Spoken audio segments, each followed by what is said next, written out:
বন্ধুসকল মই মাত্ৰে মই অন্য এটি ভিডিঅ'লৈ আপোনালোকক স্বাগতম জনালোঁ। আজি বিবাহ আৰু মই যাই আছোঁ চকত, মানে জাগবাৰ চকত যাই আছোঁ। তাইৰ অলপ কাম আছে সেইকাৰণে যাই আছোঁ আৰু খোজকাঢ়ি দিছোঁ। ইমান ঠাণ্ডা, গাড়ীত অহা নাই আজি, আমি দুটা খোজকাঢ়ি যাই আছোঁ।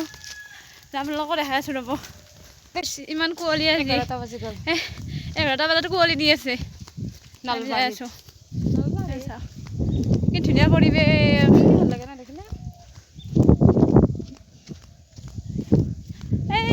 দেখাই নাপায় কুঁৱলীৰ কাৰণে। দোকান আহি পালোঁ আৰু কিবা কিবি লৈ ল'ব, তাৰপিছত ঘৰত যাই আছোঁ।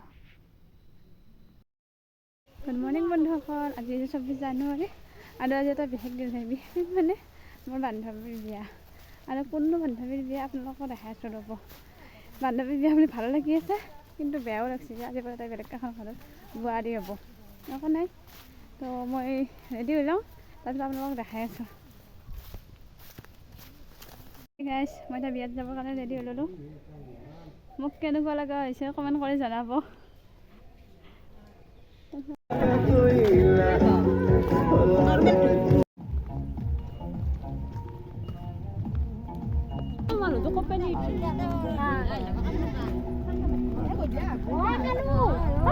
আমি বিয়া আহি পালোঁ। মোৰ বান্ধৱী, কলেজ ফ্ৰেণ্ড হয়, বহুত দিনৰ মূৰত লগ পালোঁ।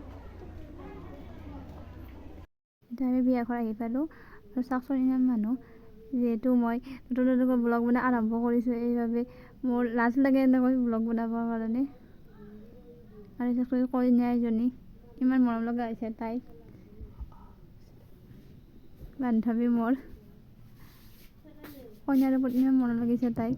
আজিৰ পৰা তাই বেলেগ এখন ঘৰৰ বোৱাৰী হৈ যাব।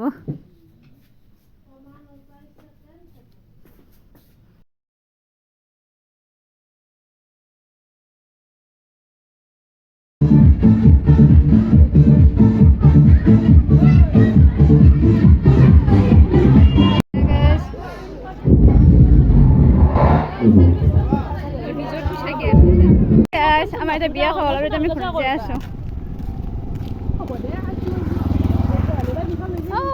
বিয়া আমি এতিয়া খাই লৈ ঘৰত যাই আছোঁ গাইজ। মানে বিয়া খাই লৈ আমি এতিয়া ঘৰত যাই আছোঁ। বিয়াত ভালকৈ ভিডিঅ' বনোৱা নহ'লে, যিহেতু বহুত মানুহো থাকিল, তো এতিয়া আমি ঘৰত যাওঁ আৰু ঘৰত যাই আপোনালোকক লগ পাই আছোঁ। হে গাইজ, তো মই বিয়া খাই আহিলোঁ এতিয়া। তো আজিৰ ব্লগটো মই ইয়াতে শেষ কৰিলোঁ। যদি ভাল পাইছে তে লাইক, কমেণ্ট আৰু ছাবস্ক্ৰাইব কৰি দিব। তো আজিৰ ব্লগটো ইয়াতে সামৰিলোঁ। Bye bye.